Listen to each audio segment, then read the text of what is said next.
Welcome to the City Current Show, powered by Higginbotham Insurance and Financial Services. This show focuses on sharing good news and powering the good in our community. Now here's your host, City Current CEO, Jeremy Park.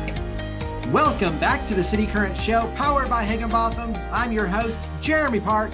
We're always honored to bring you inspiring stories of individuals and organizations making a difference and powering the good.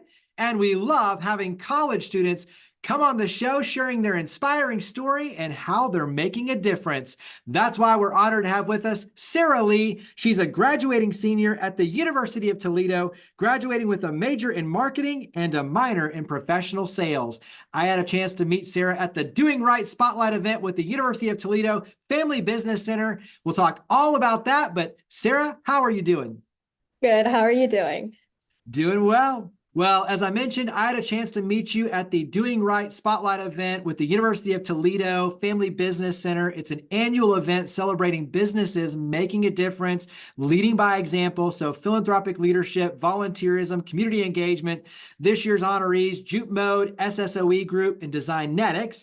And with that, honoring 3 students, scholarship recipients, based on your volunteerism and community impact. And so we'll talk all about how you're using music as a catalyst to make a difference. But let's start with your experience at the University of Toledo. So talk about being a student at the University of Toledo. Yeah, so my time here at the University of Toledo was was shorter than most college students. I CCP'd a lot of my classes. So I actually had only 2 years of actual on-campus experience. But so far it's been going really well. I've been stacking up on credits, but other than that, it was great going to the Doing Right Spotlight scholarship event, and I got to meet so many incredible people there. So other than that, there hasn't been much going on other than me volunteering and doing some schoolwork.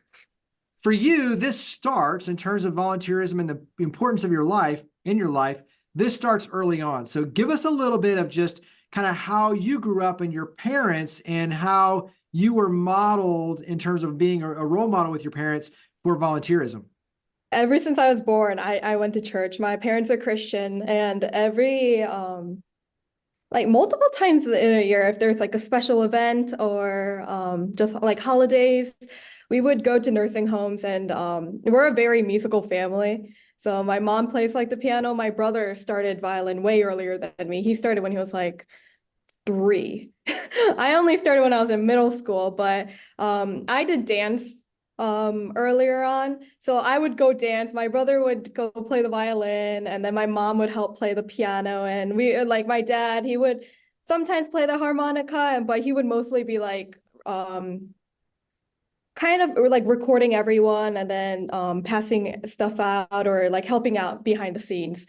And we would go actually we went my whole life actually. Every single time there's a special event, we would go to nursing homes, we would go to Cherry Street missions, or we would host different types of events at church.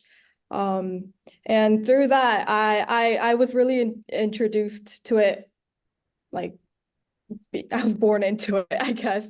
And it became a normal thing, but I don't think I got quite the grasp of what it means to volunteer when I was younger. I started understanding why it was very important to do community service during middle schoolish to high schoolish, where I saw a lot of the work behind the scenes, and I saw how people at the nursing homes, the elderly patients, were responding to if when my brother was he's not a prodigy, he's not some type of Isaac Perlman, or he's not he's just a student playing violin, but they're crying, and they're coming up to my brother holding his hand, thanking him for being here. And one patient that really stuck to me was, I heard her saying that her daughter went to Juilliard for violin, but when the patient asked her daughter to come play at the nursing home and visit her, she said no because it's not like Carnegie Hall or some big concert hall, right? And I think that was that kind of like stuck to me for a while, where you should know that it shouldn't have to be a big concert hall for you to be able to just play music. Like it doesn't need to be some type of concerto or some big type of grand piece. Like you can play some pop music or some little like folk music or just anything that people could recognize, and just you can get it under your finger really easily and just play. Like it doesn't take that much time to go and just play. But the fact that that little effort meant so much to those people was very eye-opening for me. Carry that into then what you started putting together on your own, because you yourself obviously then going in, but then recruiting friends and musicians to come in. And so you start really organizing an effort, a movement to be able to do this. Yeah, so I regularly, when I went into high school or early middle school to all the way through high school, I gathered local musicians and or just anyone who wanted to participate, and I would make nursing home visits. And the pandemic hit though, so I was stuck where I couldn't do anything, and they were like, we all had to be stuck at home, and that was very depressing, you know? It was like people were getting sick, and like some elderly patients were having they passed away because of the COVID-19, and I wanted to at least spread a little joy, you know, in these hard times. So I thought about putting together just I made a whole video of people playing their instrument. I contacted people, like I met people through like national orchestra and places like that. So I contacted people from all over the country, and I was like, hey, like if you have a little time, just play a little tune and just send it to me. And thankfully, a lot of people did, and they were so glad to be helping out and stuff like that. And I put together those and I sent it to our local nursing homes in Sylvania, basically. And And so I you thought had that over was a lot of fun. 1,700 hours of volunteerism doing this, and talk about then what the response was. So they were very grateful. They would be emailing us back right away. I didn't even realize like it was that volunteer hours just from 4 years in high school, and it doesn't feel like 1,700 hours. It honestly doesn't. When I saw it at like when I was graduating, and I was like, what? How? Um, but it's like those little like times just keeps adding up, and I guess it became 1,700 hours, but everyone was so grateful. I never got to see the patients in person because we were just sending over the videos, but the nursing homes would constantly give us updates on how people are doing and how they're feeling, and how they were like awaiting like this period of time where they get to listen, and like they're crocheting or doing some arts and craft, you know, and they're putting us in the on a screen or something to watch. Or yeah, so we got a lot of good responses on that, and it was absolutely lovely. I didn't know something like this could really do much for anyone, but I'm glad it made people happy. Talk about using music as a catalyst for those who've experienced trauma or going through difficulties, because music is powerful in terms of the therapeutic impact. Yeah, so I'd like to put that in high school, my brother organized he partnered up with Promedica's Trauma Center. And we got a lot of kids with trauma and disabilities coming to us, and basically we were all counselors. And basically we would hear their stories. First they were very shy and they couldn't open up very well, but after we bonded a bit, we taught them how to play instruments, either the violin, drums, or guitar, something very basic. And they started making a connection with us and to music. And they started each week that we would see them, they became so much brighter and so much happier in general. And they always would tell their parents they can't wait till they come back next week and come meet us and come play the instruments. And that's when I realized that music is a way of communicating, and it's a way where we can share our thoughts and our emotions without really need to talk. And some people have a hard time talking about their emotions, so I think it's a good vehicle of having to express your emotions without really needing to say. So even if I never got to talk with the elderly patients for my video for the pandemic, I still got to get my message across to them that like our community is here for you, and that that we're always thinking about you and that aspect. So it was very nice. And I think what you're talking about, a little bit of effort goes a long way in terms of the impact it can have on someone's life, right? And in many cases, we live in a busy world where you taking care of others, the priority of caring can sometimes be minimized. And by putting these sort of efforts front and center and saying, we care, I care about you. I'm going to show up and share my love, share my talent, share my music, my gifts, because you're important. And I think those maybe simple gestures can mean the most, because in a busy world, not everyone is doing that. And so I think these are really important lessons to share with others, especially for our youth, because you realize you don't need a big fancy title. You don't need a lot of money. You just need to be able to spend some time and show that you care to someone else. And so that's the power of being able to make a difference. Talk about, for you, your words of encouragement for others, especially other college students or high school, middle school, K through 12. What words of encouragement would you give them based on exactly what we're talking about?